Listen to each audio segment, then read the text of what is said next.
أشهد أن لا إله إلا الله وحده لا شريك له وأشهد أن محمدا عبده ورسوله اللهم صل على محمد وعلى آله وصحبه والتابعين لهم بإحسان إلى يوم الدين اللهم إنا نسألك علما نافعا ورزقا طيبا وعملا متقبلا ثم أما بعد.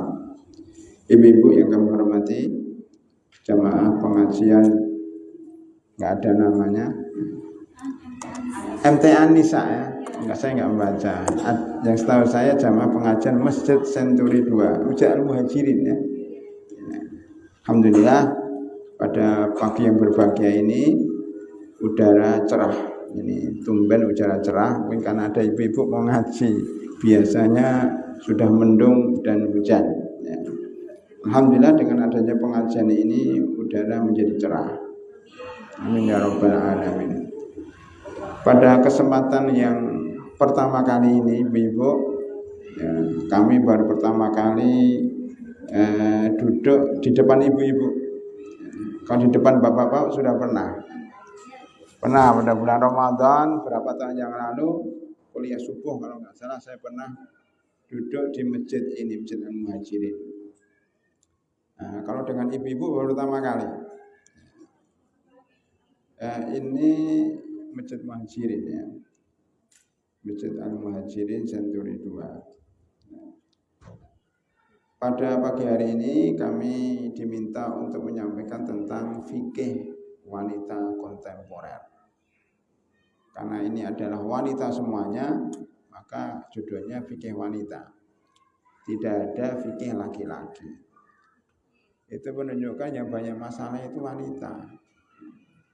Termasuk ada surat An-Nisa. Ada Bu ya? Surat keberapa Bu? Keempat. Ada enggak surat Ar-Rijal? Laki-laki ada enggak? Enggak ada. Berarti yang banyak masalah Al-Mu'minun itu laki-laki dan perempuan. Ya ayyuhalladzina amanu wahai orang beriman kutiba alaikumusyamu kama kutiba alal ladzina min qablikum la'allakum tattaqun. Ya ayyuhalladzina amanu ya bentuknya laki-laki tapi untuk laki-laki dan perempuan. Tapi maksudnya tidak ada namanya suratur rijal. Ya, surat laki-laki enggak ada. Ada surat An-Nisa. Itu menunjukkan apa, Bu? Yang perlu diperhatikan, yang perlu disayangin, yang perlu ya ditemanin itu adalah An-Nisa, perempuan.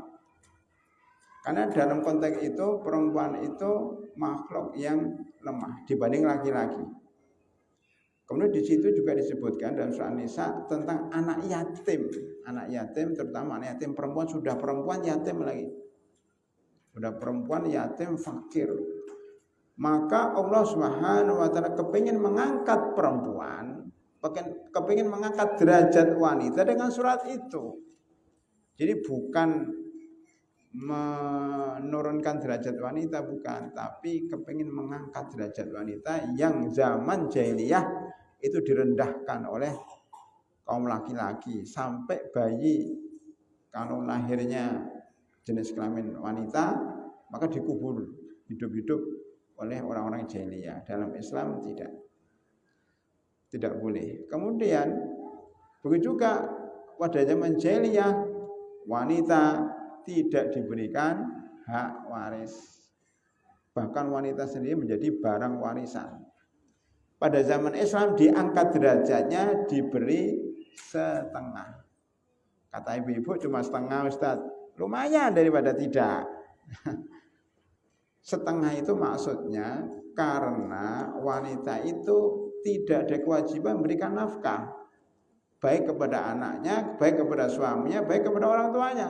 Tapi wanita setiap saat pasti diberi. Ketika kecil dia diberi nafkah oleh bapak ibunya. Ketika dewasa dia diberi nafkah oleh orang tuanya selama dia belum menikah. Ketika menikah diberi nafkah oleh suaminya. Jadi uangnya itu utuh. Enggak untuk apa-apa. Lumayan diberi setengah, sudah enggak ngapa-ngapa diberi setengah. Kalau laki-laki ngapa-ngapa cuma diberi satu. Ya. Dia harus membayar mahar, dia harus belikan rumah, dia memberikan nafkah, dia harus ini, harus ini, tapi cuma diberi satu. Ujung-ujungnya uangnya lebih banyak, ibu-ibu uangnya banyak itu nyimpen. Loh Ustadz, uangnya habis karena itu belanja ini ya. Jadi ibu itu sebenarnya uangnya banyak, cuma habisnya karena sering belanja. Nah itu masalahnya. Nah, oleh karena itu judul kita adalah fikih wanita kontemporer, bukan fikih laki-laki kontemporer. Karena laki-laki nggak perlu fikih. Ya. Laki-laki itu perlu nyari uang saja.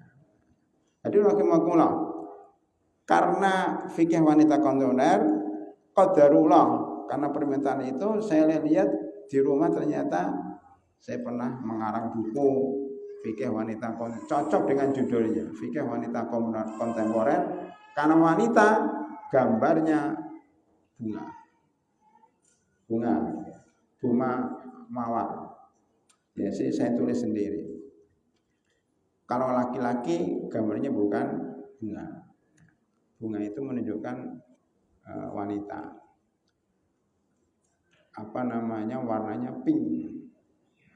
Warnanya pink atau merah.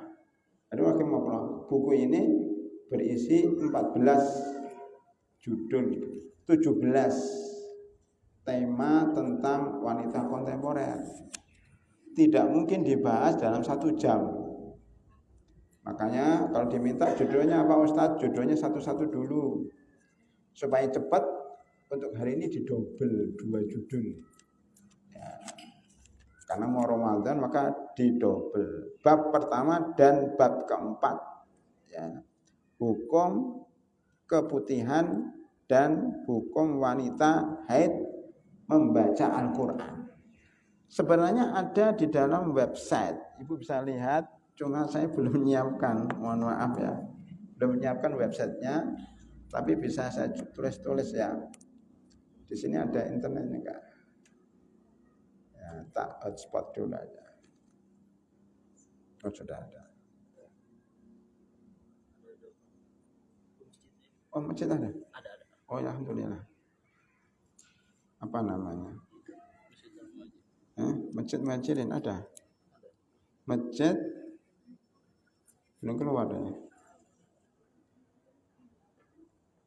Oh ini ya, klik ya, langsung, nggak pakai.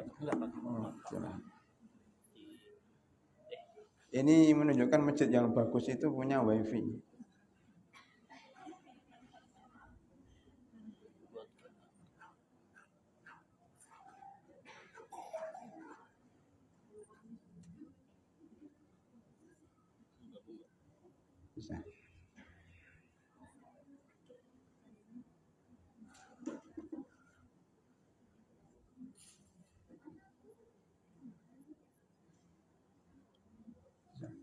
Bisa. Udah bisa. Udah masuk? Udah masuk ya?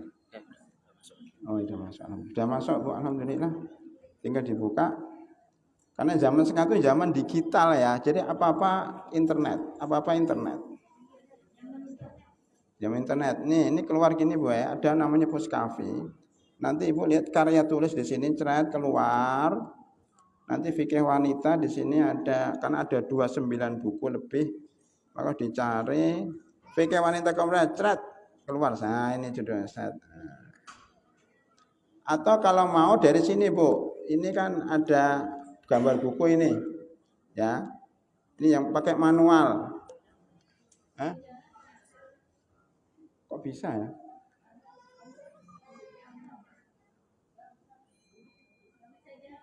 Itu bisa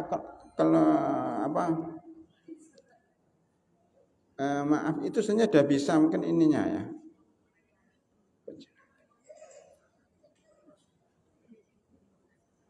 Kan pencemplung layarnya ya. Masih ini. Ini tadi keluar tapi nggak keluar.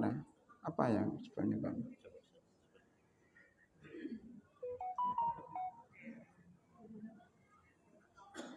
Ini bisa, internetnya jalan, ya sudah jalan. Cuma ininya apa? memasukkannya ke sana. Ini mungkin pencerminan layar ini dimatikan atau gimana? Oh, cara ininya ya. Ya. Dicabut dulu aja. Oke. Ya. Masukkan lagi. Biasanya like Itu ya.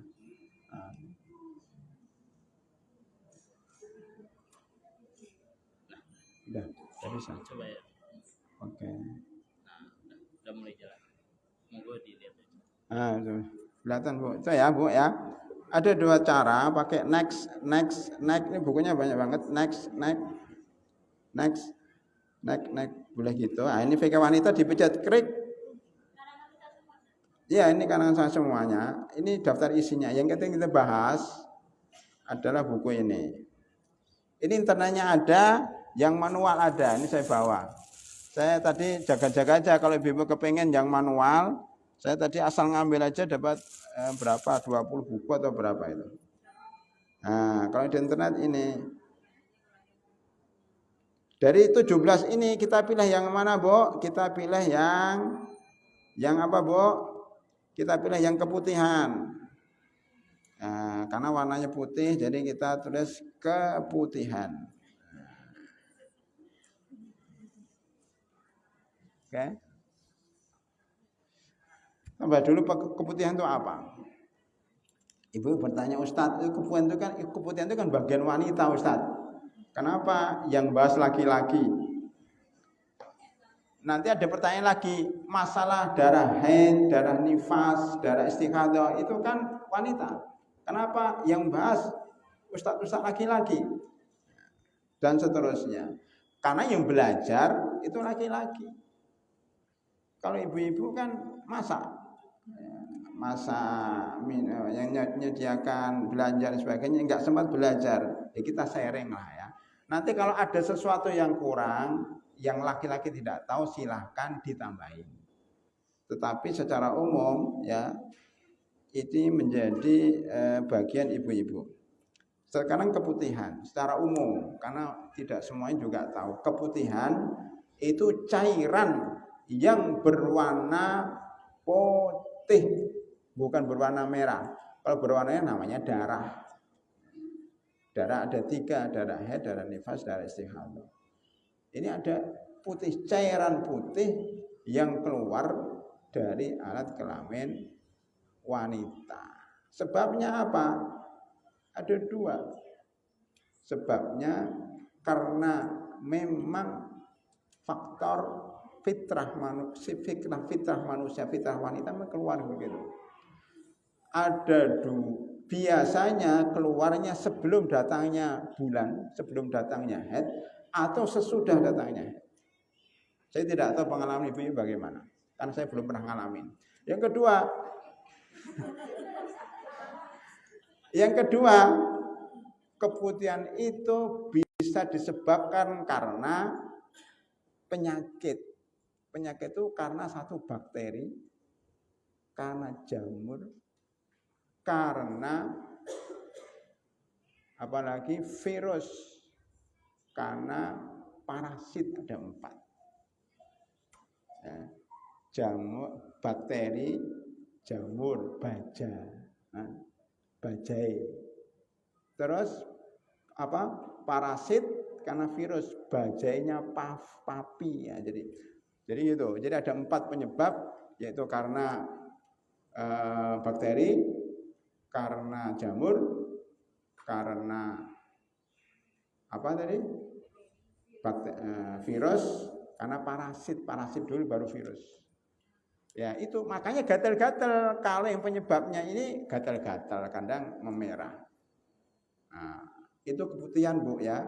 Dalam Kamus Besar Bahasa Indonesia. Ini juga laporan dari ibu-ibu ini ya. Baik. Bagaimana hukumnya keputihan ini? Nah, para ulama berbeda pendapat. Para ulama berbeda pendapat. Nggak kelihatan tulisannya Bu ya. Kalau nggak kelihatan, mendingan tak tulis aja Bu, biar kelihatan. Nah, ini untuk menjaga keputihan.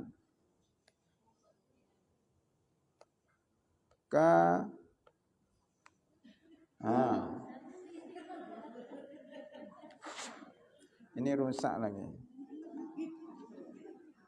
Mana ini? Baik.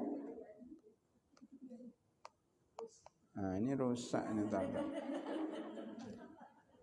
Ini depan ibu-ibu, jadi dia takut sama ibu. Nah, ini bermasalah. Coba pakai warna merah. Oh, memang ini. Tadi aja Bu ya. Ini namanya udah. Ya udah. Ya tadi aja Bu ya. Ini karena error. Ini enggak tahu di depan ibu ya. Padahal di depan bapak-bapak enggak error loh ini. Ibu baca doa apa ya?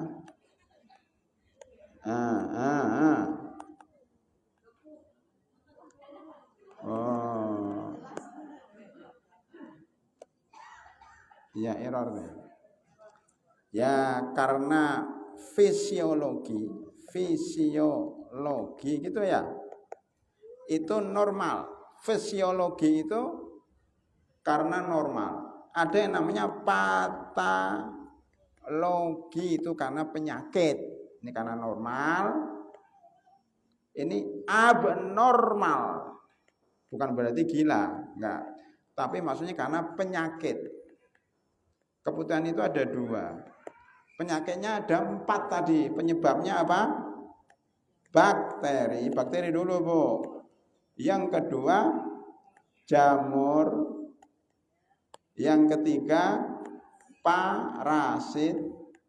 Yang keempat karena virus. Ini penyebab adanya keputihan. Masalah bakteri itu apa, jamur itu apa, parasit apa, virus apa, itu biar tanyakan sama dokter. Ya, bukan bagian kita. Ibu-ibu sekalian, ya.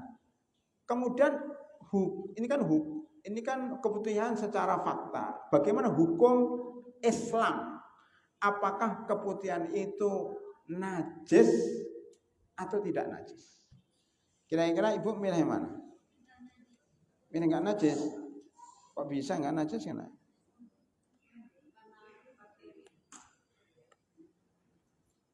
Hukumnya apa? Hukum keputihan apa? Para ulama berbeda pendapat. Pendapat pertama mengatakan keputihan adalah najis. Dia seperti air madhi. Tahu Bu air madhi Bu? Tahu nggak air madhi Bu?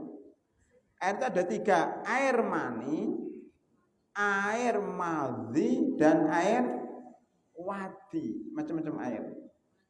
Pernah kenal Bu 3 ini? Air itu air yang keluar dari kemaluan, baik laki-laki maupun perempuan ada 3. Kalau madhi ini najis. Karena dia biasanya keluar setelah air kencing, ada keluar setelah air kencing, itu najis karena namanya madhi. Sebagai tambahan Bu ya. Kalau wadi ini juga najis. Kenapa? Ya ini warnanya juga kadang agak keputihan, tapi bukan keputihan. Ini saudaranya keputihan. Karena biasanya warnanya putih.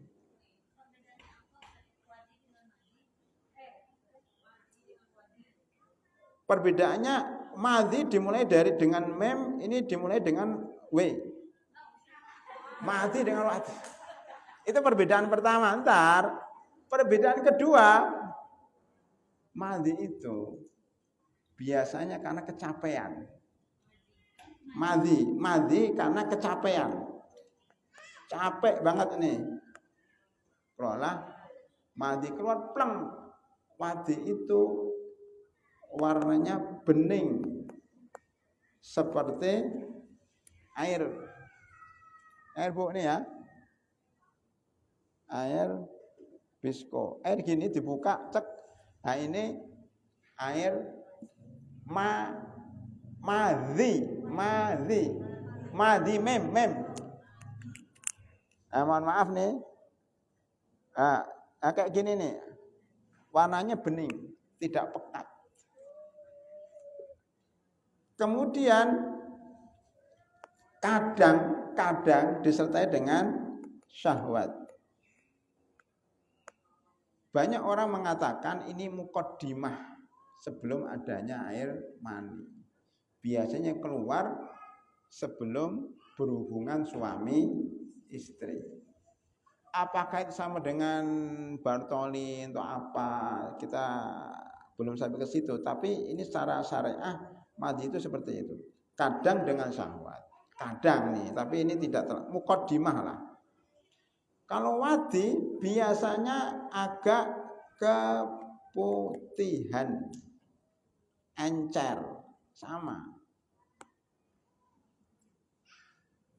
najis, sama-sama kalau kena celana itu harus diganti kayak air kencing. Jadi najis, ini kayak air kencing cairannya agak kekuningan, agak pekat. Itu Bu ya. Jadi pendapat pertama bahwa keputihan itu najis. Kalau kena celana kita wajib diganti. Karena kalau sholat wajib dilepas diganti. Itu pendapat pertama.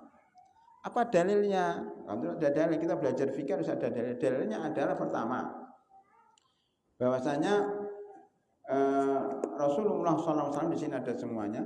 Bahwasanya Rasulullah SAW bersabda di sini, hadisnya pertama. Ya. Jadi dia ditanya oleh Ubay bin Ka'ab, wahai Rasulullah, jika seorang lelaki menggaulin istrinya tetapi tidak sampai puncak, apakah dia wajib mencuci kemaluan laki-lakinya itu? Maka Rasul mengatakan wajib dicuci. Wajib dicuci. Kenapa dicuci? Karena terkena keputihan. Nah, artinya keputihan itu najis karena mengotorin kemaluan laki-laki, maka wajib dicuci. Itu dalil pendapat pertama. Jadi kalau suami habis berhubungan walaupun tidak sampai puncak, tidak mengeluarkan mani, tetap wajib mencuci kemaluannya. Wajib mandi. Tapi ketika mandi itu wajib mencuci. Kan sunnahnya mandi junub itu Bu, sebagaimana diriwayatkan oleh Maimunah radhiyallahu anha dan Aisyah radhiyallahu anha, semuanya istri Rasulullah, menceritakan Rasulullah mandi. Berarti beliau itu tahu bagaimana cara Rasulullah mandi. Oh, mandi itu pertama kali mencuci kemaluannya dulu. Ya. Kemudian digosok-gosokkan tangannya tadi ke pakai sabun boleh, pakai dinding di mana di kamar mandi boleh. Habis itu baru berwudu, setelah kamar mandi baru berwudu, setelah wudu baru mandi. Jadi 3 Bu. Ini sampaikan sama suaminya kalau belum pernah belajar cara mandi junub. Jadi pertama dicuci kemaluannya, berwudu dan baru mandi junub. Walaupun ya ketika berhubungan itu cuma sebentar dan nggak sampai puncak. Walaupun nggak keluar maninya, tetap wajib dicuci. Berdasarkan hadis ini, hadis Ubay bin Ka'ab. Itu ya, ini pendapat pertama. Dalilnya banyak ya. Pertama tadi hadis Ubay bin Ka'ab. Dalam buku ada semuanya. Kemudian yang kedua, ini sekaligus menambah wawasan kita ya. Keputihan hanya terjadi pada zaman sekarang. Belum terjadi pada zaman Nabi Muhammad sallallahu alaihi wasallam menurut ulama ini. Karena belum ada, maka dianggap dia itu najis. Baik. Ketiga, dia berdalil apa? Mengkiaskan keputihan seperti air madhi, sama-sama najis. Sudah saya bahas di sini, najis karena seperti air madhi, maka hukumnya najis. Itu aja dalilnya, dikit. Maka yang katakan najis ini menurut saya pribadi berdasarkan perkataan ulama lemah. Yang mengatakan najis itu lemah. Pertama di sini hadisnya Ya, hadisnya sahih, tetapi tidak menunjukkan bahwa itu najis. Maksud tidak menunjukkan kalau suruh mencuci kemana itu najis, karena kadang-kadang itu karena sunnah. Sekarang kita masuk pendapat kedua yang lebih kuat. Yang lebih kuat, keputihan itu adalah suci. Suci. Kenapa suci, Bu? Dalilnya banyak. Pertama, ya, bahwasanya ya, pertama dalilnya bahwasanya segala sesuatu pada dasarnya suci. Pada asal sesuatu itu suci sampai ada penjelasan. Banyak gini, saya tanya Bu, ini taplanya suci enggak Bu? Pertanyaan, suci enggak ini? Suci. Kenapa suci? Karena pada dasarnya suci sampai ada yang menjelaskan, oh tadi terkena air kucing, air kencing kucing, baru najis. Ini suci enggak airnya? Kenapa suci? Karena tidak ada yang beritahu kalau itu najis. Apalagi, Mike ini suci enggak? Kenapa suci? Karena tidak ada yang beritahu kalau itu najis. Segala sesuatu di dunia ini suci semua, kecuali kalau ada yang beritahu. Seperti anjing, suci enggak? Najis. Karena memang sudah diberitahu oleh para ulama, itu najis. Anjing itu najis, babi najis. Kucing najis enggak? Enggak. Karena kucing itu bersama para sahabat, bersama orang-orang Islam enggak najis. Walaupun tidak boleh dimakan. Nah, itu dalilnya. Sekarang keputihan najis enggak? Suci, karena tidak ada berita baik dari sunnah, baik dari Al-Quran maupun sunnah dari orang-orang bahwa itu najis, berarti aslinya suci. Itu pertama.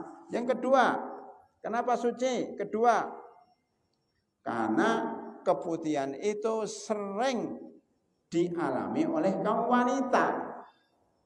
Saking banyaknya yang terkena keputihan, mestinya diterangkan oleh Rasulullah. Ibu yakin nggak kalau wanita zaman dulu ada keputihan? Zaman sahabat, istri Rasulullah ada keputihan nggak? Kok tahu dari mana? Memang udah nanya. Nggak ada ceritanya. Justru karena nggak ada ceritanya itu berarti suci. Karena kalau ada cerita pasti disuruh Nabi, kamu cuci karena kamu keputihan. Karena nggak ada perintah untuk mencuci, berarti pada dasarnya adalah suci. Itu cara mengambil sebuah hukum. Ya, pada zaman Nabi ada, kalau zaman sekarang aja pada zaman Nabi, karena wanitanya juga sama kan. Memang beda wanita sahabat dengan wanita sekarang. Kan sama-sama punya hidung, punya mata, punya sama lah. Seluruh tubuhnya juga sama. Ketiga, sudah ya, kedua ya. Ya. Ketiga, tidak ada riwayat, tidak ada. Ini kan banyak dialami oleh kaum wanita, ya. Banyak dialami oleh kaum wanita. Loh, error lagi Bu, ya. Kemudian tidak ada riwayat, tidak ada riwayat. Ya.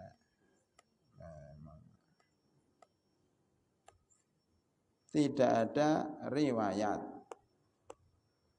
Tidak ada riwayat yang mengatakan najis. Ini tidak ada riwayat yang mengatakan najis. Saya terus riwayat gitu aja. Tidak ada riwayat. Keempat apa, Bu? Keputihan ini seperti keringat. Keringat najis enggak? Padahal bau. Ya, keringat itu bau. Tapi tidak setiap yang bau itu najis, dan tidak setiap yang wangi itu suci. Ada yang wangi, tapi ternyata ya kotoran kucing wangi, karena diberi minyak wangi, tetapi tetap najis. Katanya bau, tapi suci. Jangan meremehkan bau asemnya ketek. Jangan meremehkan. Karena namanya asam kecut itu membunuh bakteri.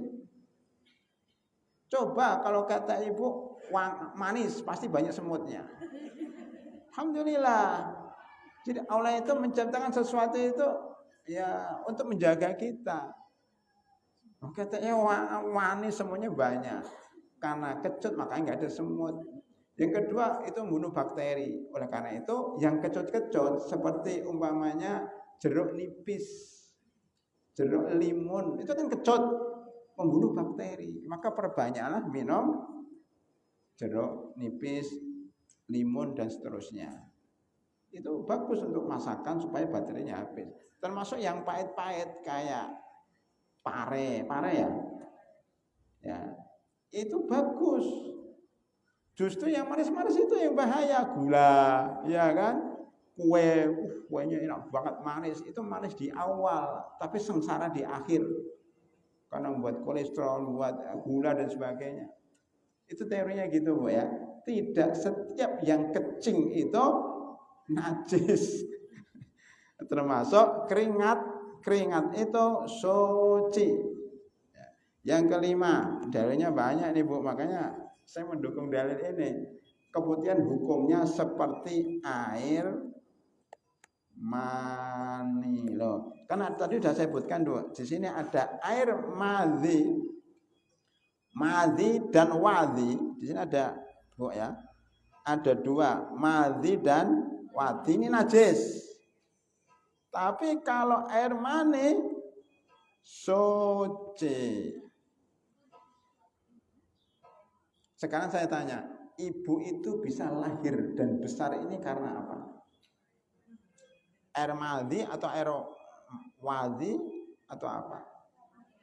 Air mani bahasa canggihnya sperma.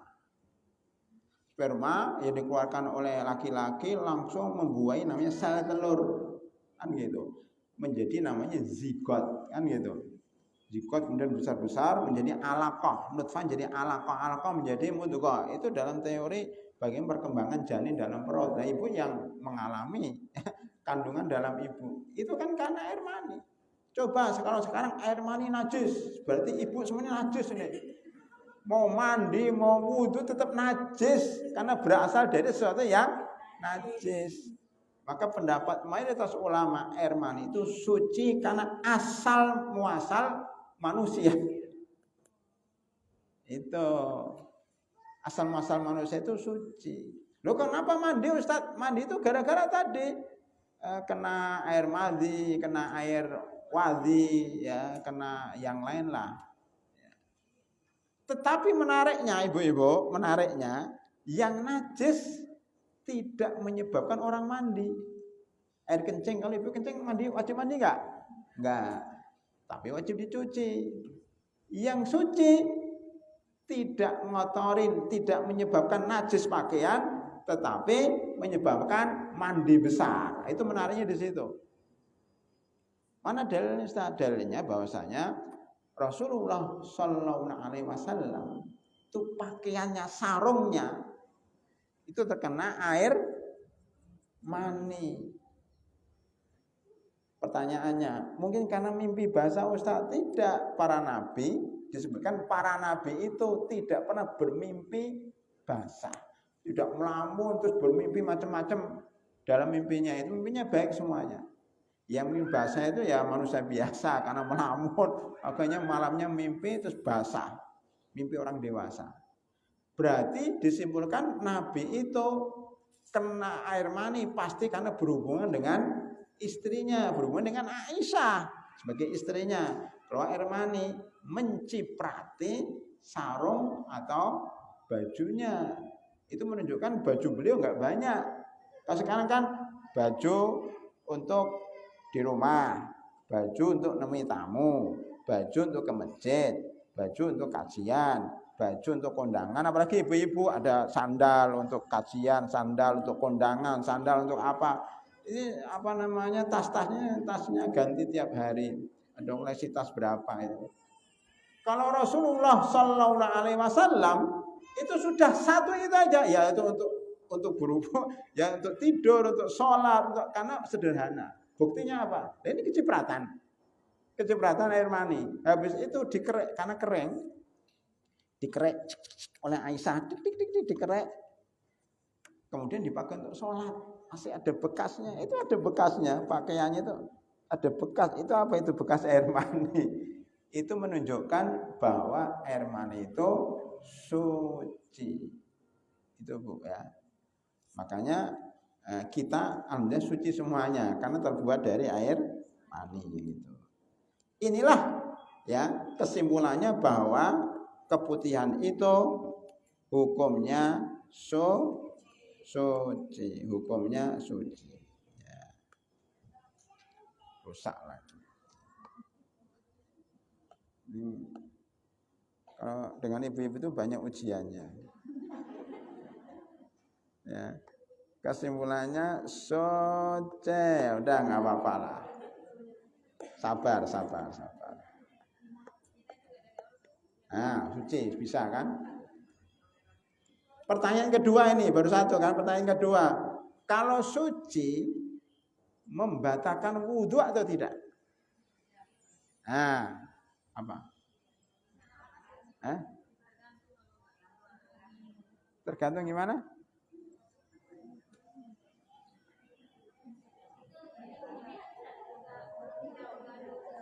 Apakah yang suci bisa membatalkan wudhu?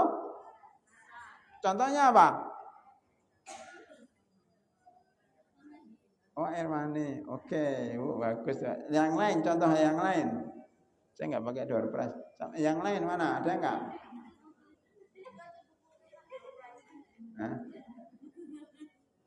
Door prize itu kalau ibu makanan loh. Mana yang lain? Apa contoh yang suci tapi membatalkan wudhu? Membatalkan wudhu. Masya Allah. Apa namanya tadi? Kan buang angin, buang kentut, buang angin yang keluar dari dubur itu suci enggak?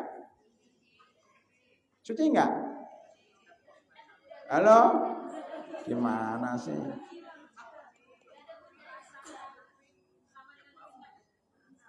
Iya, tapi kalau keringat kan keluar dari pori-pori, kalau itu keluar dari dubur. Padahal dalam dubur itu najis. Tapi keluar dari suci, aneh kan? Gimana itu? Enggak. Dalam perut kita itu kan banyak najisnya. Keluar kok jadi suci gimana? Belum kena apa-apa? Memang kenapa? Bingung kan? Jadi para ulama mengatakan angin itu suci.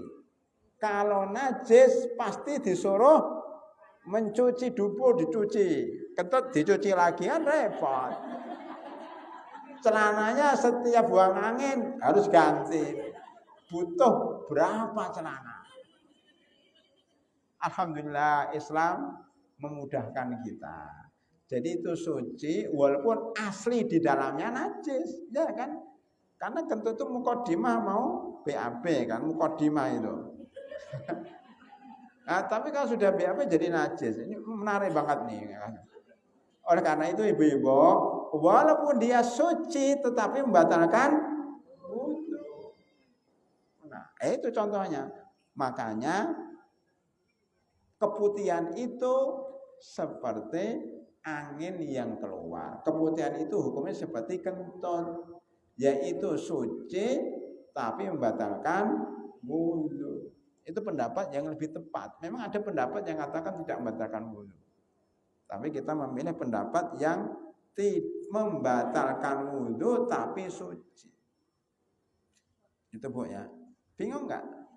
Kayaknya ada bingung dikit. Mana yang bingung mana? Lah iyalah, kalau kita mengatakan keputihan sama dengan angin, kan sama ini. Kalau kentut batal nggak wudhunya? Ya sama, kalau keputihan cet gitu. itu batal wudhunya. Anggap saja gini, kalau kentut itu keluarnya dari belakang, kalau keputihan keluarnya dari depan gitu aja. Oh saya kentut, mana kentutnya dari depan? Batal wudhu. Tapi kalau dia keluar sebelum wudhu, kemudian kita wudhu, boleh nggak? Atau sah nggak sholatnya? Salah. Karena kan orang kentut duduk gitu, kentut, mohon maaf ya. Habis itu dia wudhu. Sholat, sah nggak? Sama, kemudian keluar dulu nih, belum sempat dibersihkan. Kemudian dia berwudhu, sholat, sah sholatnya. Makanya kebutuhan itu kalau keluar di tengah wudhu atau di tengah-tengah sholat, itu membatalkan wudhu dan membatalkan sholat. Tapi keluarnya sebelum wudhu, maka tidak membatalkan wudhu dan tidak membatalkan sholat. Pokoknya ibu itu kalau keputihan bayangkan aja kentut gitu. Keputihan buang angin dari depan. Keputihan buang angin dari depan. Udah gitu aja, nggak bingung insya Allah. Masa bingung sih tentang kentut, enggak kan? Ada yang belum jelas, Bu? Ada yang belum jelas?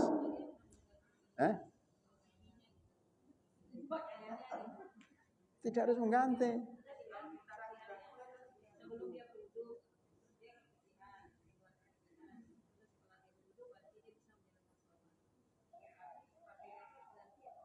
Sekarang saya tanya sama ibu, keputihan suci atau najis?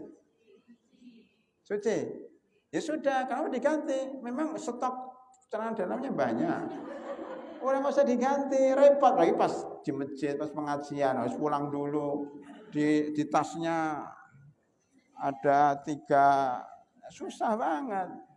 Itu yang buat ribet ibu-ibu itu, karena ada tisu, ada ini, termasuk ada celana dalam untuk keputihan. Makanya alhamdulillah kalau kita mengikuti madhab bahwa kebentuk suci itu meringankan beban kita, meringankan tas kita.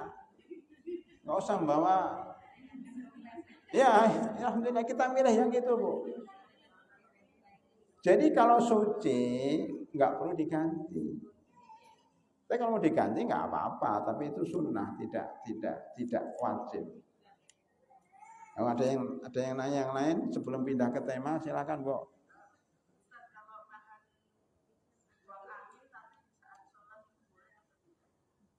Buang angin.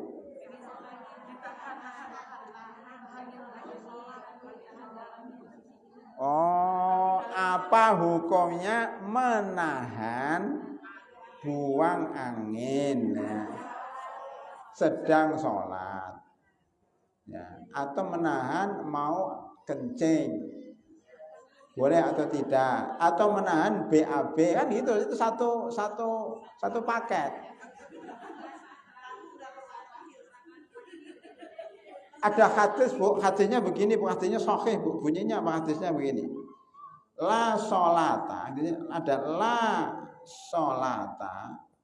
sholata, tidak sholat liman hadarahu at-ta'am wala huwa yudafi'u la sholata bi hadratit ta'am. Ini bahasa Arabnya bi hadrati at-ta'am. Tidak sholat, tidak sholat itu apa? Tidak itu apa? Tidak sholat bagi yang sudah disediakan makanan. Wala huwa yudafi'u al-ahbatsaini.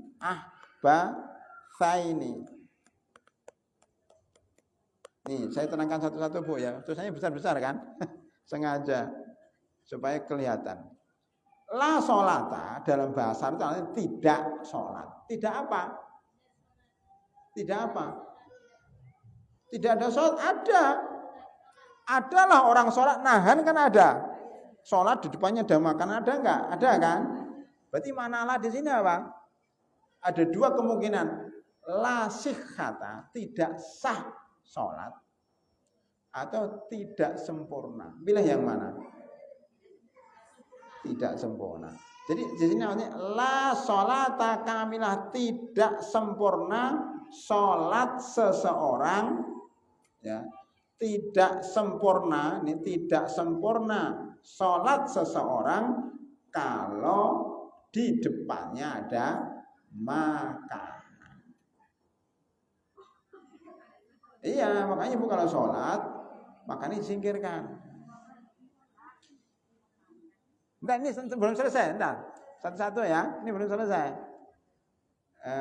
Jadi tidak lengkap, tidak sempurna kalau sholat di depan makanan.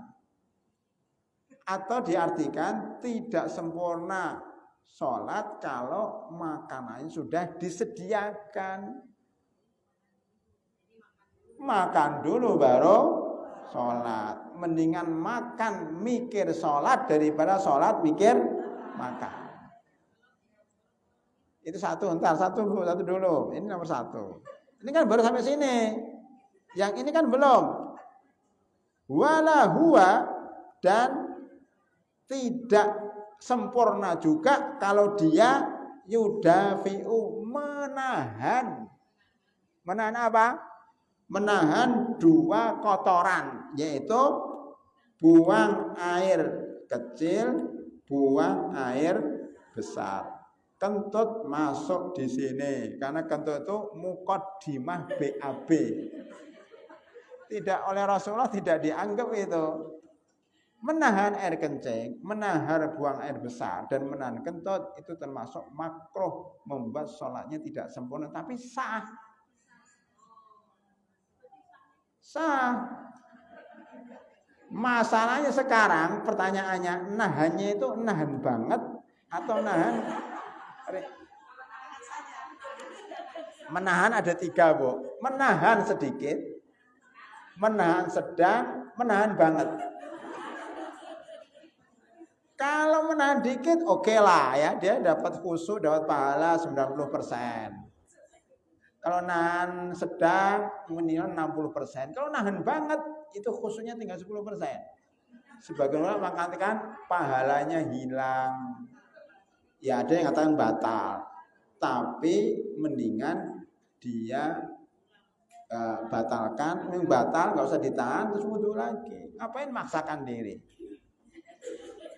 Tapi kalau ibu-ibu sudah tahiyat akhir, saya ditahan. Habis salam pertama langsung. Nggak usah nunggu salam kedua. Karena begini, fikih itu yang rukun itu cuma salam pertama. Salam kedua itu sunnah. Dalam mazhab Syafi'i, dalam mazhabnya Assalamualaikum itu rukun. Makanya kalau sudah menahan banget, Assalamualaikum warahmatullahi, langsung kabul. Nggak usah nunggu salam kedua. Itu Bu ya. Jadi intinya jawaban itu Bu, menahan buang angin, nahan buang air kecil, buang air besar, itu hukumnya makruh. Ya, tetapi sebaiknya jangan ditahan. Tapi kalau tadi nanggung, nahannya cuma sedikit, maka itu teruskan nggak apa-apa. Kan ada Bu yang saking nahannya sampai apa? Gerak-gerak, ya ngeten itu. Dan kadang-kadang dalam hati imamnya lama banget. Baca suratnya lama, padahal cuma sebentar, cuma perasaan dia lama, rukuknya sebentar, ya Allah, maka itu nggak khusyuk ya.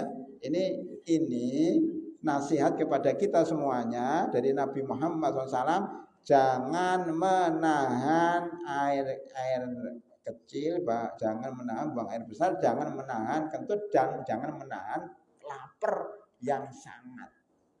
Ya, mendingan makan dulu baru sholat, mendingan BAB dulu, mendingan kencing dulu, mendingan kentut dulu baru sholat. Enggak apa misalnya terlambat, yang penting khusyuk. Karena yang penting itu khusyuknya, bukan awal sholatnya, bukan sholat jamaah, tapi khusyuknya. Itu Ibu ya. Baik, silakan tadi Ibu tadi mau nanya apa Bu? Hah? Ya. Baik, sana dalam. Ya.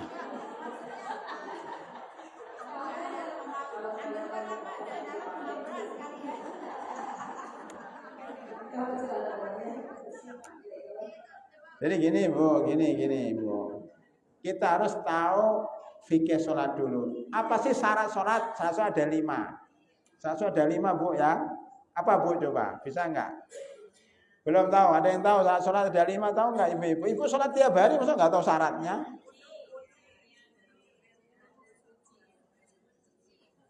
Suci dari hadas besar dan hadas kecil. Suci pakaian dan tempat. Terus apa? Menutup aurat. Terus sudah masuk waktu. Itu menghadap kiblat. Dihafal Bu ya. Pokoknya keluar dari pengajian itu sudah hafal 5 syarat sholat. Itu ditulis. Nanti saya tanya, saya nggak bisa push up. 5 Bu, 5. Baik, dicatat ya. Pertanyaannya menutup aurat sekarang, ibu sudah nutup aurat belum? Ya sudah, aurat perempuan itu semua tubuhnya kecuali wajah dan telapak tangan. Asal pakaiannya tebal, tidak transparan, menutup semua badan kecuali muka sama telapak tangan, maka sah. Sah. Ya. Mungkin zaman dulu tidak ada namanya celana dalam, zaman dulu kita nggak tahu kan, belum pernah ngecek. Tapi artinya bahwa yang penting nutup aurat, yang penting nutup aurat. Itu kan masalah dalam kita nggak tahu. Tapi sebaiknya perempuan itu berlapis-lapis, ya. Ada pakaian dalam, ada kaos dalam, ada celana dalam, ada namanya kolot, apa namanya? Kulot. Celana, sudah pakai itu pakai celana panjang. Habis itu pakai jilbab, itu bagus lagi itu. Jadi berlapis-lapis supaya auratnya tidak terbuka, apalagi kalau kena angin kan gitu. Oleh karena itu sebaiknya berlapis-lapis itu lebih baik. Tapi sah. Ya. Ya sama aja boleh.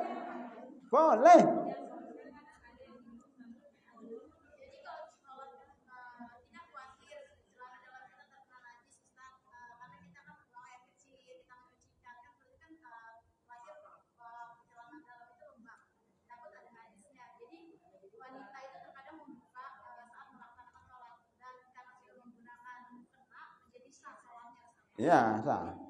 Enggak apa-apa.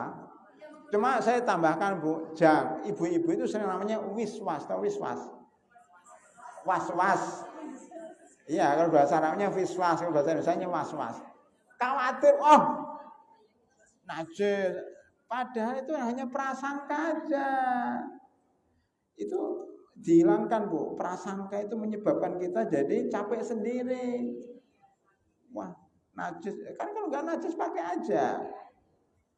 Dulu pada zaman sahabat juga ada yang was-was itu. Makanya sebagian orang mengatakan kalau Anda was-was, di situ ada kecipratan air kencing atau tidak, basahi sekalian dengan air yang bersih. Ibu kalau nanti was-was, celananya diberi air yang bersih, kan basah. Loh kok basah Ustaz? Nanti kalau basah bilang aja itu basah karena tadi saya beri air. Nah, selesai. Jadi jangan mikir nanti ini basah apa gitu Bu ya. Intinya hilangkan rasa was-was. Jangan ribet lah. Saya kasihan sama ibu-ibu kadang-kadang harus gini. Banyak sekali cengkoneknya bahasanya gitu. Udah yang sederhana aja. Mau lepas boleh, pakai juga boleh. Tapi jangan merasa ini najis, ini apa, pakai aja. Kalau gini, dalam kaidah fikih itu ada Bu, keyakinan itu tidak bisa dihilangkan karena ragu-ragu. Ini kaidah ini dipegang Bu ya. Kalau yakin itu suci, jangan ragu-ragu. Ragu-ragu itu membuat kita capek. Makanya ibu masuk ke toilet ada di mana? Di terminal, ada di rest area, ada di masjid yang kita tidak tahu pinggir jalan. Ada tempat toilet yang airnya buket, airnya apa? Keruh. Baunya. Akhirnya ibu khawatir, jangan. Asalnya air itu suci. pakai aja selesai. Karena apa? Kalau kita banyak begitu, akhirnya kita susah sendiri. Kecuali kita yakin itu najis, baru. Kalau nggak yakin itu udah asalnya itu adalah suci. Termasuk celana kita. Celana kita bawa, kita pakai dalam keadaan suci, habis di laundry, habis setrika kan, kita pakai. Kemudian kita pakai ke toilet, agak basah dikit, ya aslinya suci sampai jelas kena kejebratan kencing tek. Nah, itu baru. Kalau enggak ya jangan. Gitu, Bu ya. Ini penting nih untuk ibu-ibu. Kenapa? Supaya kita nyaman dalam beribadah, tidak diliputi rasa khawatir. Tetapi seandainya dibuka karena khawatir, nggak pakai apa-apa, sah, insya Allah. Jadi dua pilihan, mau pakai sah, nggak pakai juga sah. Itu tinggal pilihan ibu-ibu. Hidup itu pilihan. Hidup itu pilihan. Mau pakai atau nggak pakai urusan ibu, bukan urusan bapak-bapak. Ya, silakan yang lain. Tadi yang mau nanya siapa?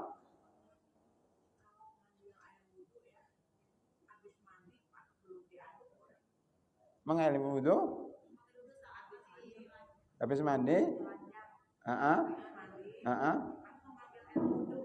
Oh, boleh enggak gitu? Tidak ada syarat. Kalau wudhu itu harus pakai jilbab. Tidak ada syarat wudhu itu harus pakai baju, pakai handuk, pakai apa, enggak ada syarat. Wudhu saja. Memang ada yang mengatakan sebaiknya karena ibadah wudhu sebaiknya pakai handuk, sebaiknya ditutup auratnya. Itu kan sebaiknya. Tapi kalau kita dalam keadaan di kamar mandi, gimana lagi, sulit kan? Udah pakai jilbab, wudhu lagi, basah lagi. Nah, dibolehkan. Sekarang saya tanya, mandi janabah itu ibadah enggak? Mandi janabah itu ibadah enggak? Pakai niat enggak? Iya. Ibu kalau mandi janabah pakai jilbab itu enggak? Udah sah kan? Sah. Kalau mandi janabah aja boleh enggak pakai baju, wudhu juga boleh. Loh, ketika mandi janabah sunahnya adalah berwudhu. Loh, Rasul SAW itu ketika berwudhu enggak pakai pakaian. Ceritanya siapa?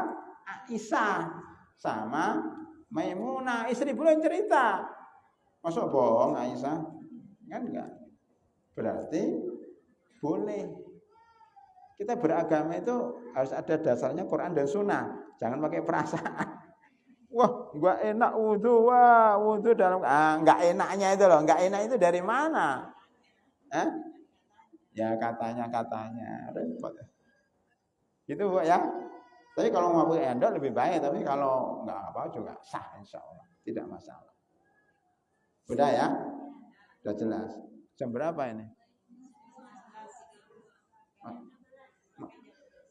Sekarang 10:30, setengah jam ya. Kita isi ya dengan bab kedua apa itu? Membaca Al-Quran, hukum membaca Al-Quran ketika haid. Itu halaman berapa itu? Bab keempat. Biar ada variasinya. Bab keempat. Membaca Al-Quran. Ya, ini bermasalah. Mungkin masalah di membaca Al-Quran ketika haid. Apa hukumnya, boleh enggak? Langsung boleh gitu aja. Apa dalilnya? Ya, dalilnya apa? Dalilnya bab keempat.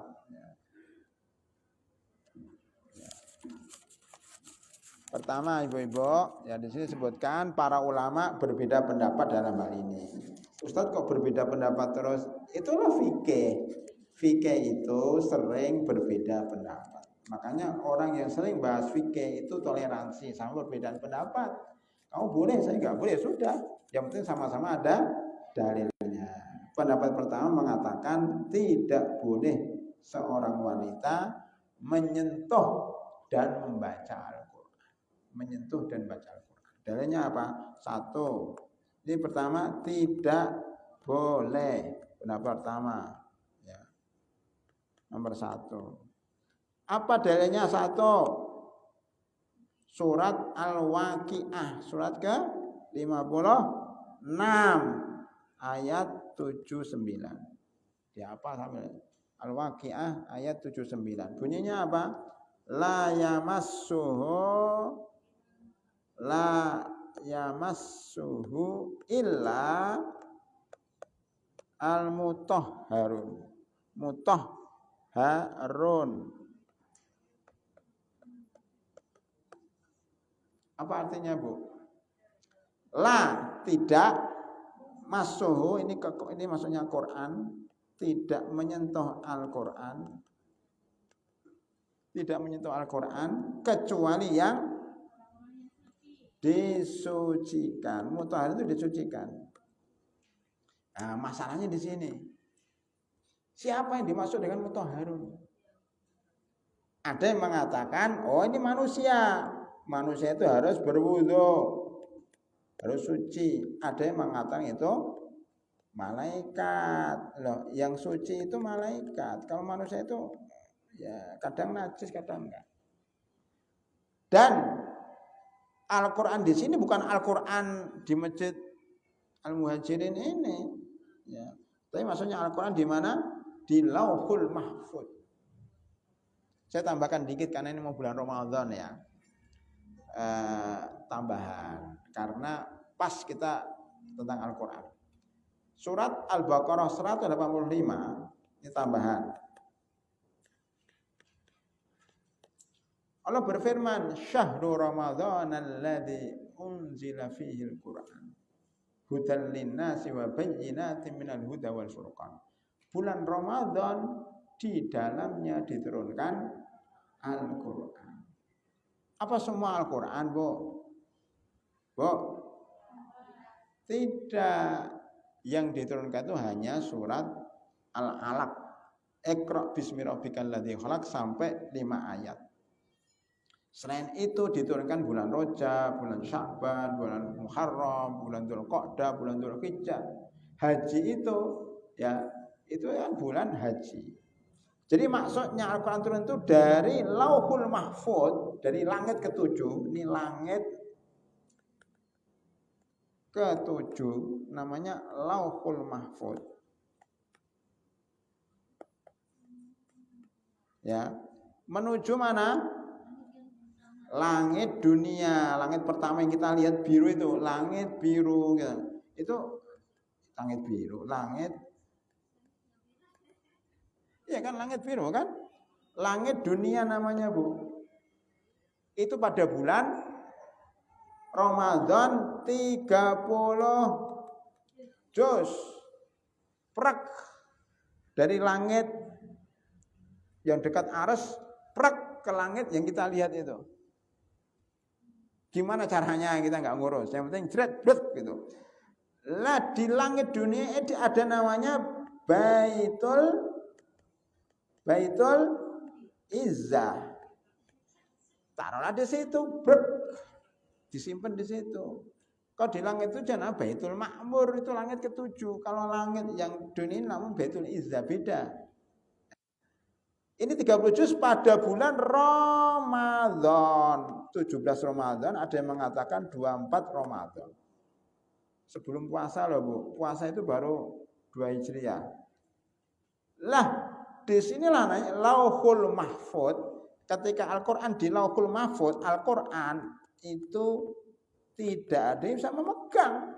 Setan nggak megang, jin nggak megang. Yang megang hanyalah malah malaikat, terutama malaikat Jibril, ya, mengambil dari Lauhul Mahfuz dibawa ke langit dunia. Dari sini ini bumi, bumi. Ini dibawa ke sini oleh malaikat kepada Nabi Muhammad selama 23 tahun. Itu ceritanya nuzul Quran. Jadi nuzul Quran itu berangsur, tidak sekaligus. Itu menunjukkan kalau mau menghafal Quran pelan-pelan, Bu. Rasulullah aja 23 tahun. Kita mau menghafal Quran cepat. Ya, makanya kalau kepingin khatam 30 juz, jangan tergesa-gesa. Udah khatam Ustaz, udah khatam. Sampai khatam bulan Ramadan 10 kali khatam. Hebat banget. Ibu kalau Ramadan khatam berapa kali? Sekali, alhamdulillah. Tapi kalau 10 kali perlu dipertanyakan. Isinya apa? Enggak tahu Ustaz, yang penting khatam. Nah ini kan parah. Makanya kalau melajari Al-Quran pelan-pelan, dikit-dikit. Nah, saya kembali ke masalah kita. Jadi la yamassuhu ilal mutahhar. Al-Quran itu tidak bisa dipegang, tidak boleh dipegang kecuali malaikat.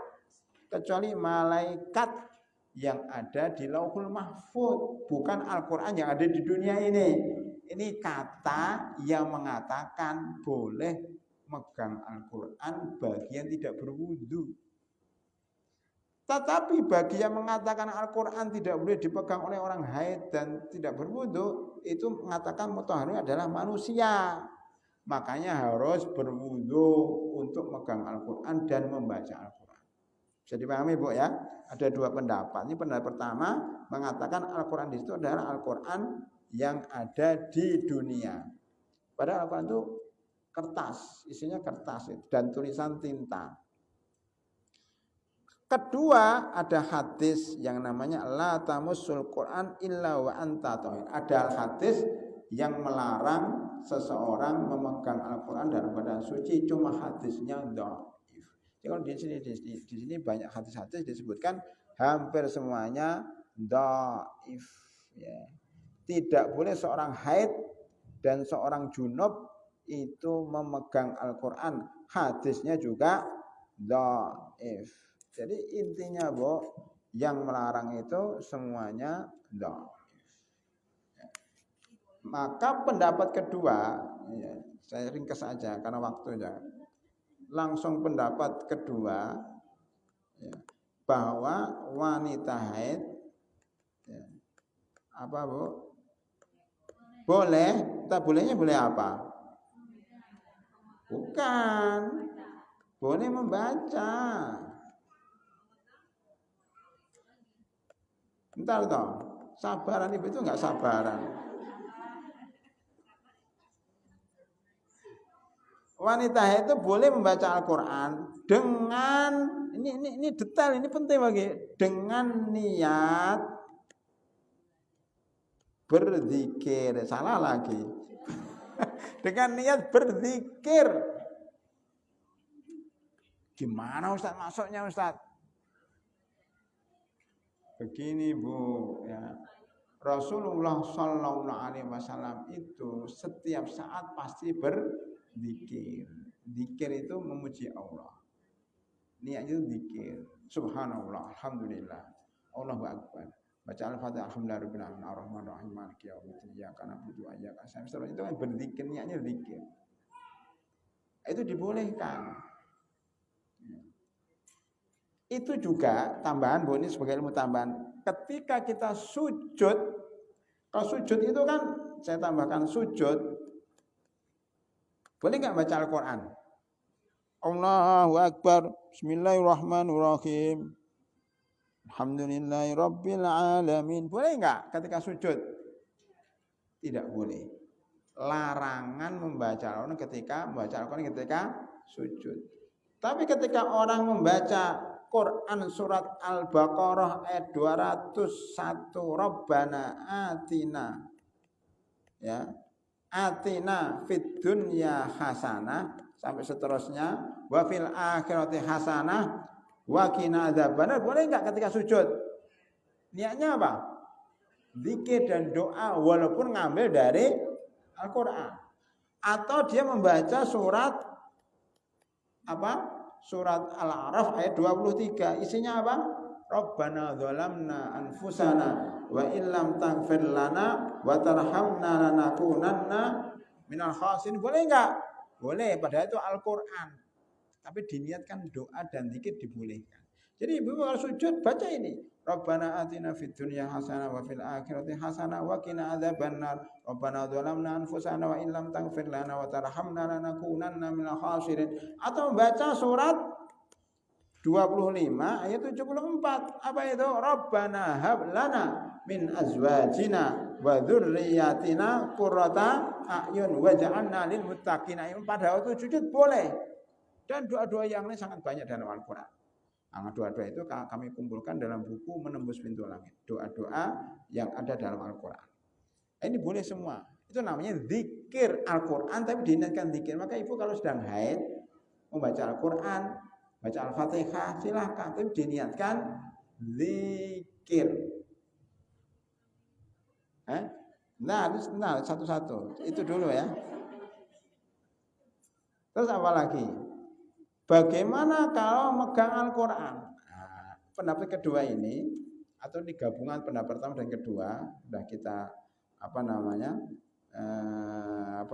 sudah diperbaiki di sini bahwa kalau bisa, jadi tingkatan Al-Quran ini mushaf. Ini pertama saya terangkan dulu, mushaf Al-Quran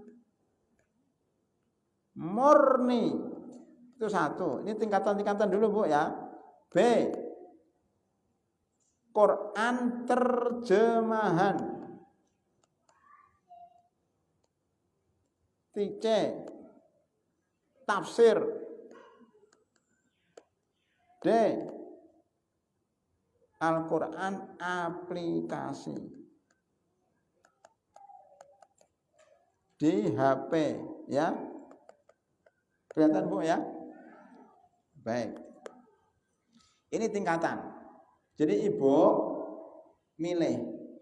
Kalau ibu tidak haid, silahkan baca Al-Quran pakai mushaf yang murni, tidak ada terjemahannya. Di sini ada contohnya enggak? Adalah ya. Yang tidak ada itu yang paling sakral. Kenapa? Itu isinya cuma Al-Quran saja, enggak ada terjemahannya. Maka yang haid jangan megang itu sebagai penghormatan pada pendapat pertama. Jangan megang hurufnya. Hurufnya itu jangan dipegang, karena itu dianggap suci. Kalau megang, ya peganglah sampulnya sambil begini. Ibu lagi haid, pegang. Jangan dalamnya, sampulnya. Kalau perlu pakai sapu, sarung ya.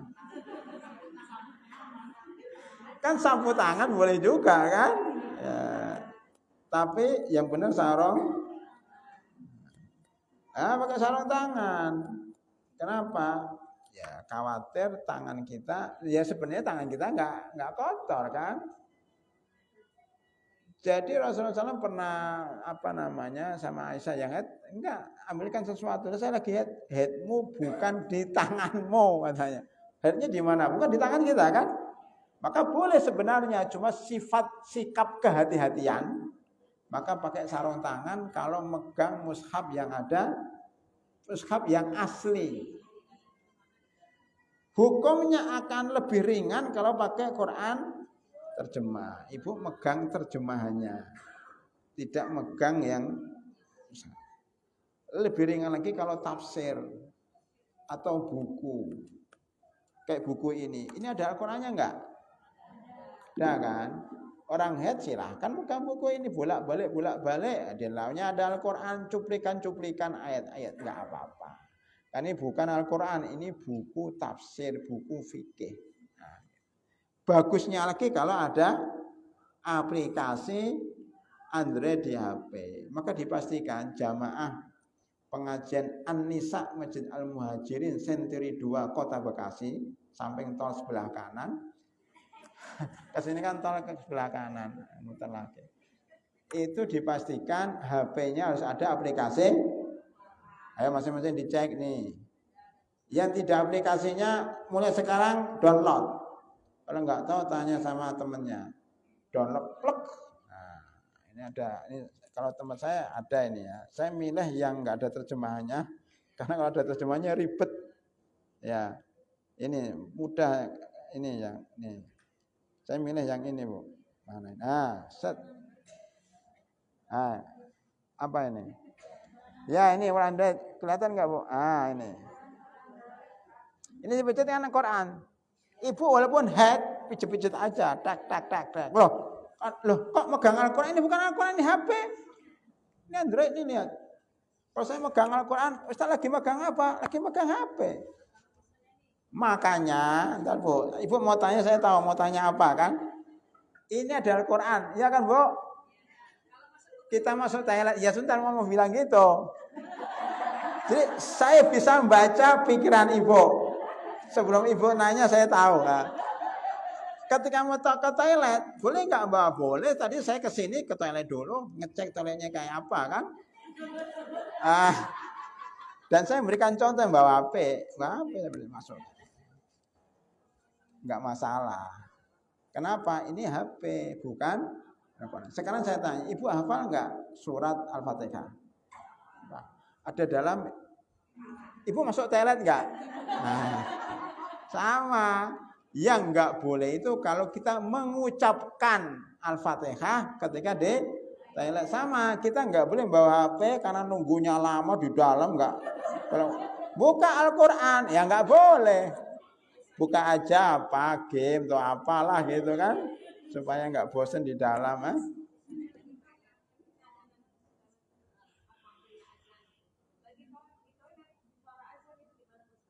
Makanya jangan download aplikasi adzan, jangan.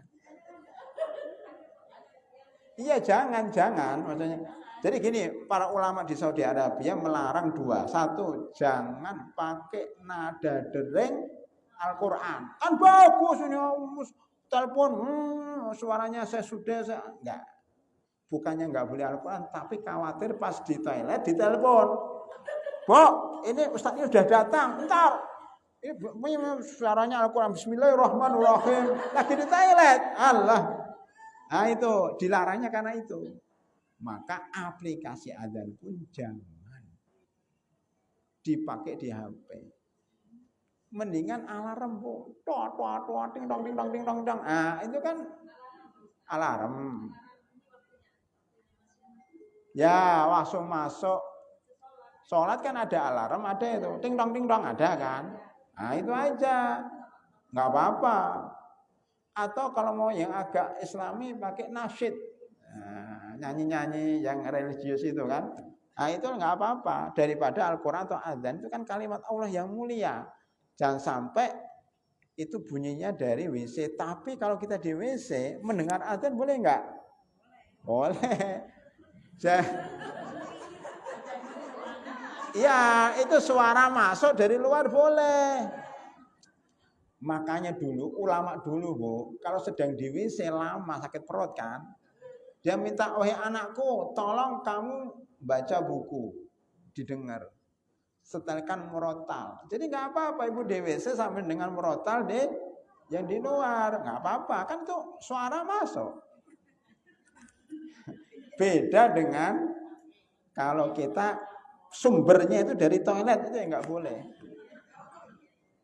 Bisa dibedakan ya. Nah, jadi sekali lagi saya ulangi di sini. Jadi kalau bisa pakai aplikasi HP, wabil khusus untuk ibu-ibu yang sering haid. Ya. Makanya kalau laki-laki terserah mau pakai apa kan. Nah, ini masalahnya, makanya fikih wanita kontemporer itu kenapa? Karena banyak wanita yang kemudian banyak masalah kan. Ada haid, ada nifas, ada keputihan. Laki-laki nggak ada semua itu. Oleh karena itu sebaiknya pakai sarung tangan kalau menggunakan Al-Quran murni. Ya, Quran terjemah nggak pakai sarung tangan, sebaiknya pakai sarung tangan juga. Kecuali tafsir sama aplikasi HP tidak usah pakai sarung tangan, tidak apa-apa. Karena pada dasarnya tidak ada yang mengharamkan ya. Seandainya ada pun hadisnya dhaif atau maknanya itu berarti maknanya adalah makna malaikat yang tidak boleh memegang sesuatu yang najis. Al-Quran itu suci, yang megang hanya malaikat.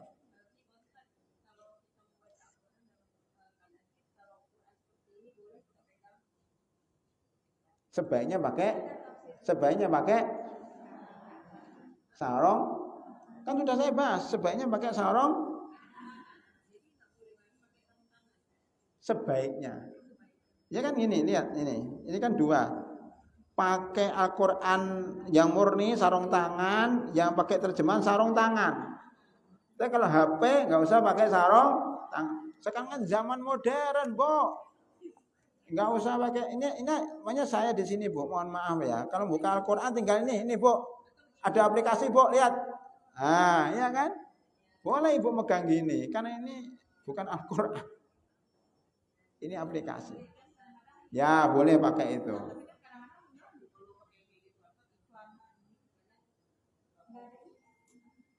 Ini kan Quran nih. Saya head nih tanya, enggak apa-apa. Makanya pakai yang gini, ibu-ibu belilah pulpen yang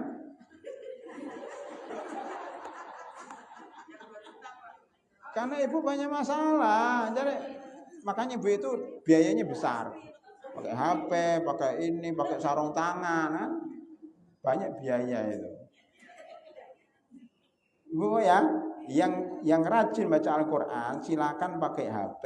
Kalau kepingin selamat lagi, belilah sarung tangan atau ini pulpen apa? Pulpen yang untuk buka HP itu loh. Kan ada HP yang set pakai gini kan? Kalau dibeli kan ini dekat dengan mall, dekat dengan apa sini kan? Dekat dengan apa namanya? Oh ya itulah. Nah itu pakai itu. Beli paling berapa? Lagian keren juga kan, set padahal maksudnya pas head biar nggak megang.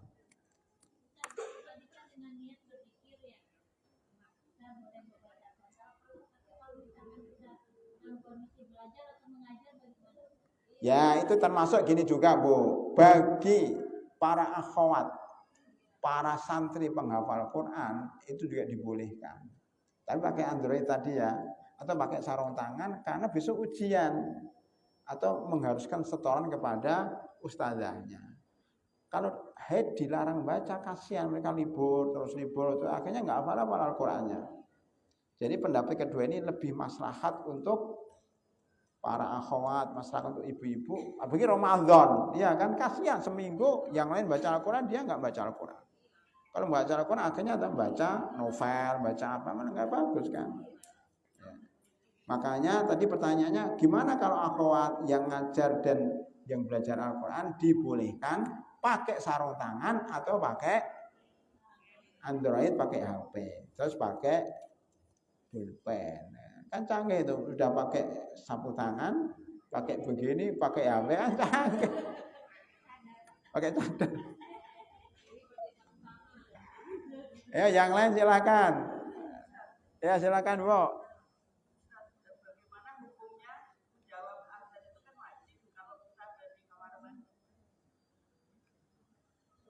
Bu, sebenarnya menurut saya ya, itu nggak sampai wajib ya, itu sunnah. Menjawab adzan itu sunnah ya.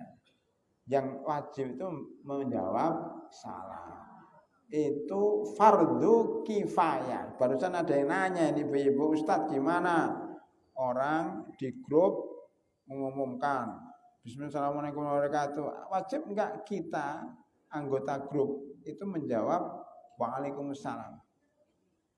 Sama, maka saya jawab waktu itu, barusan dalam perjalanan ke sini saya jawab begini, ibu-ibu jawab salam itu fardu kifayah. Sebagian jawab, maka yang lain bukan. Menjawab pun menjawab dalam hati atau menjawab diucapkan. Tidak mesti ditulis di WA. Sejak kapan Rasulullah mewajibkan salam ditulis di WA? Pada zaman Nabi itu tidak ada WhatsApp, itu enggak ada. Makanya ketika dia salah nulis, ya udah waalaikumsalam, udah. Gue pikirin, itu sudah jawab. Nanti kok nggak jawab, sudah dijawab, tapi lewat lisan. Makanya kalau kamu jawab lebih canggih lagi, pakai aplikasi di WA itu kan, Bu. Halo Bu, di WA itu kan ada ini. Kok stiker enggak? Ini namanya kalah. Saya bilang sama yang ini kan kalau kita pijat tak gini, ini kan ada nggak kelihatan ya? Ya sengaja. Lah ini kan ada speaker, bukan stiker. Pijat ini chat. Ya voice note bahasa kerennya. Kalau kita waalaikumsalam warahmatullahi wabarakatuh, tulis langsung lebih enak. Ibu waalaikumsalam salah. Mendingan waalaikumsalam warahmatullahi wabarakatuh. Loh, nulis. Apanya? Ya itu salahnya. Gitu ya. Jadi yang wajib itu jawab salam. Kalau satu orang sudah jawab baik lewat lisan maupun lewat tulisan itu sudah gugur. Kalau azan, wallahu a'lam bishawab, setahu saya itu sunnah. Menjawab itu mengikuti muadzin. Asyhadu an la ilaha illallah. Jadi ngikutin. Ketika kita di toilet, ya tidak usah dijawab. Karena kita di toilet lagi uzur. Kapan jawabnya? Ketika keluar dari toilet baru adzan sendiri, kan sama.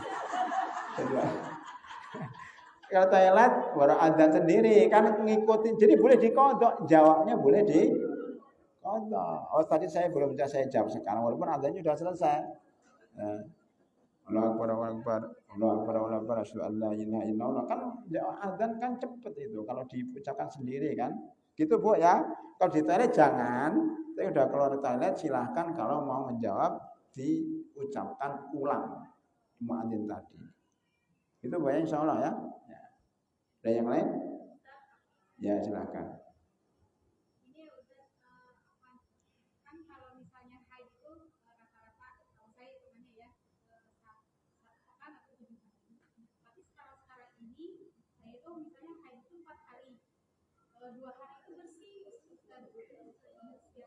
Jadi saya itu masih bersih, saya sholat.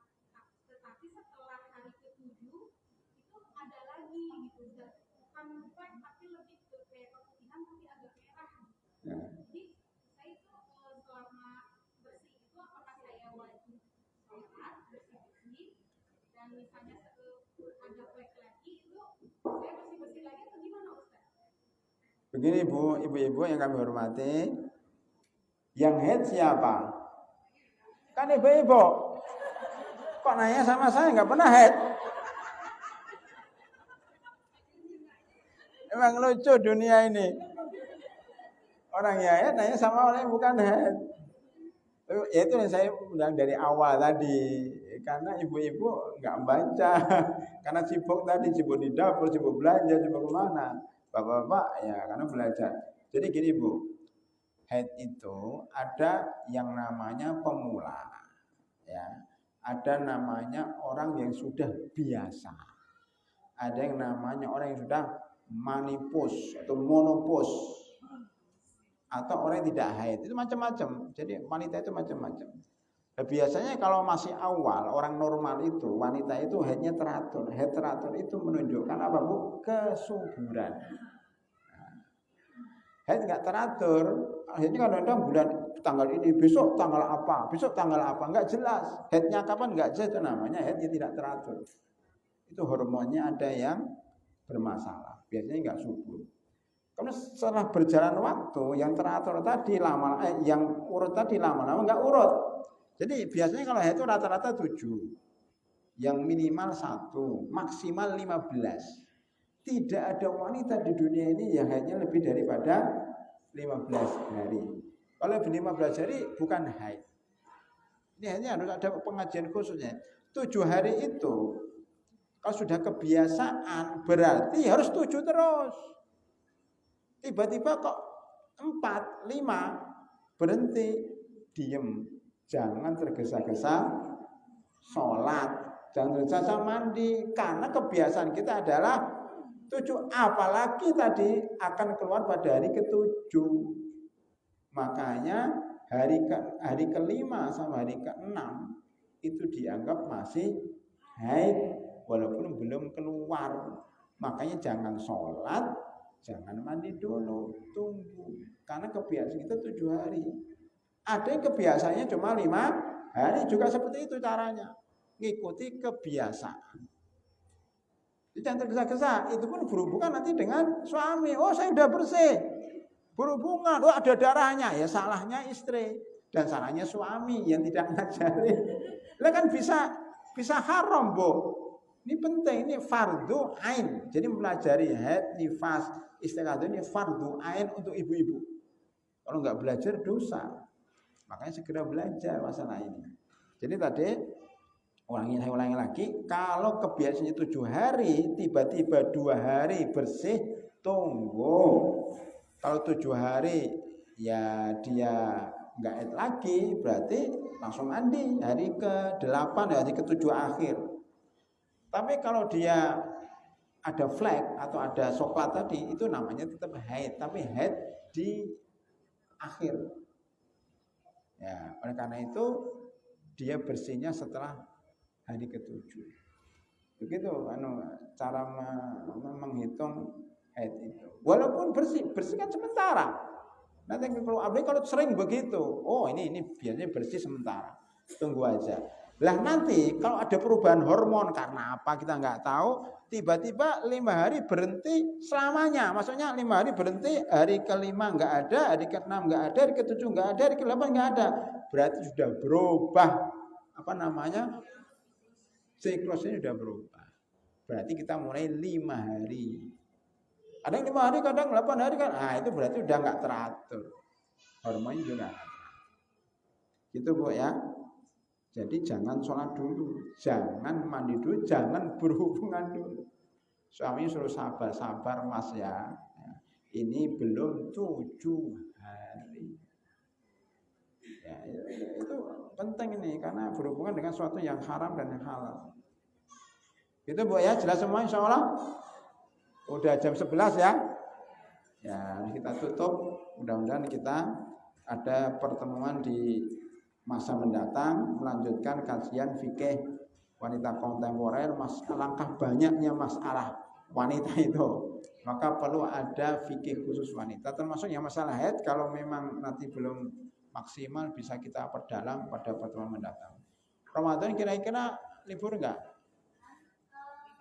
Libur ya.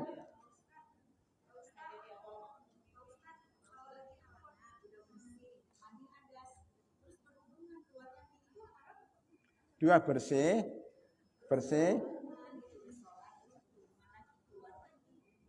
keluar ini haidnya. Oh iya, pertama kita sudah nggak sengaja ya nggak apa-apa, tapi ke depan hati-hati. Itu ya harus mandi lagi, karena kan keluar lagi Bu. Baik laki-lakinya maupun perempuannya. Kalau lakinya mandi karena junub, perempuannya ada 2, junub dan karena haid. Kalau tidak tahu, namanya orang nggak tahu Bu. Ya udah dimaafkan, tapi jangan diulangi kan gitu. Kedepannya harus hati-hati, apalagi sudah tahu seperti ini. Gitu Bu ya. Baik, Ibu, demikian kajian kita pada pagi hari ini. Kalau yang kepengen buku, tadi saya konsultasikan bukunya perlu dibawa. Kalau yang kepengen buku silahkan nanti berhubungan dengan panitia ya. Saya cuma bawa 21 biji. Ya. Ya, dikoordinasi Pak Mati aja ya. 25. Ya, kalau untuk mengerti ongkos ini aja, ongkos cetak aja ya. Itu ya Bu ya. Saya tutup dengan doa kafaratul majelis. Subhanakallahumma bihamdika asyhadu an la ilaha illa anta astaghfiruka wa atubu ilaik. Assalamualaikum warahmatullahi wabarakatuh.